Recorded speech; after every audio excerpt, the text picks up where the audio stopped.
known as the most important punch in boxing, and I would have to agree with that statement. What is a jab? Well, that's your long lead hand. You use it for many reasons, but among them are to set a distance and put yourself in position to land your bigger punches, your power punches, which we'll go over next time. But speaking of the jab, it's all going to start with that basic boxing stance that we went over in the previous lesson. Balls of your feet, bent knees, motion in your hips, elbows tight to your ribs, hands in the guard position, guarding your chin. Tucking your chin in the top of your chest, making it that much more difficult for your opponent to strike. All right, so I'm in my boxing stance, and this punch is going to start the same way basically all of your leading attacks are going to start, with an initial step into position with your lead foot, and only your lead foot.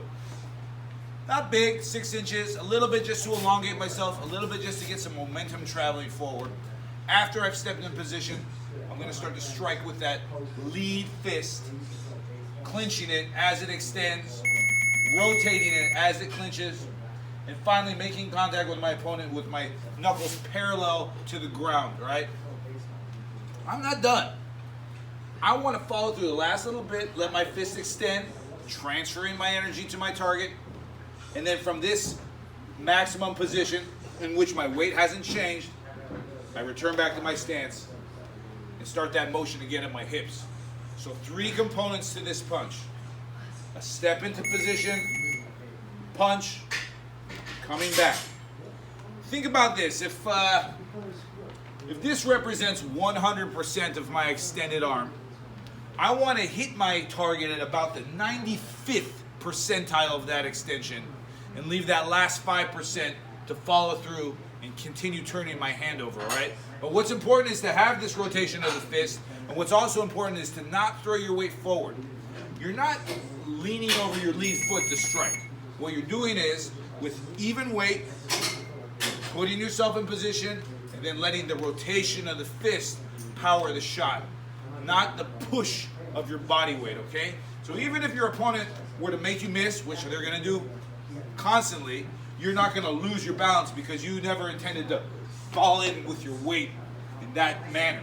Right, so you're in your stance, we step in, we strike, we step back. You want to avoid stepping and punching at the same time. I know that seems very natural in the beginning, but it's bad news. That's a good way to walk into a counter punch, and that doesn't let the power build itself up the kinetic chain of your body, all right? There's plenty of variations to this shot, all right, and there's no way I can go over them all right now, but people throw their jabs from their hip in a scooping fashion. People double up on that jab. People have somewhat of a mesmerizing jab that they put out there and keep. But that jab 101, just like we've been going over, balls of your feet, stepping in, throwing the shot. And this sets a precedent. This sets a distance. What do I mean by that? Come on over here. Let's say this was my opponent right now, this target, and I was not landing my jab. I was too far away. And now I want to go and commit to a big punch versus my opponent. But like I said, we know I'm not in position. What's going to end up happening is I'm going to reach in and fall in order to make up for that lost distance.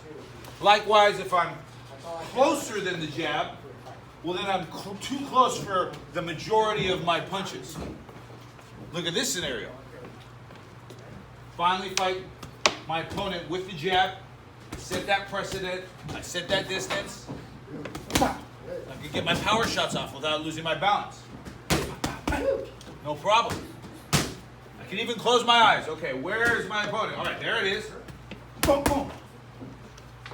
Because I had set that precedent with the jab. So when you hear commentators talking about setting a distance or establishing that jab, that's one of their goals, is to set that distance so they know where to throw the rest of their power shots. Use the jab for 1,000,001 reasons, of course, to keep your opponent from getting into that, optimal position, to circle your opponent laterally, to set up your power shots, to set up countering positions. Sometimes you throw that jab as a counter right off the parry or off a slip or something like that, but at home when you're practicing, things to focus on. Straight line out, straight line back. Straight line out, straight line back. You don't want to drag your punch down. That's a good way to get countered, all right? And also you want to end up at that final position with your chin and your shoulder tucked in together. So if you look at this side, when I have the chin is down like this shoulder is my protection because I've already committed with my left fist. My left fist can't be in that defensive position anymore. And that's the tightrope of boxing, right? I need to make some risk. I got to throw some punches to win the fight. But you want to try to really keep that risk percentage as low as possible. Chin in the shoulder. This hand remains up. Weight remains even. Straight line back. And the final thing I'll say about it is just remember that the punch is not the end of it, okay?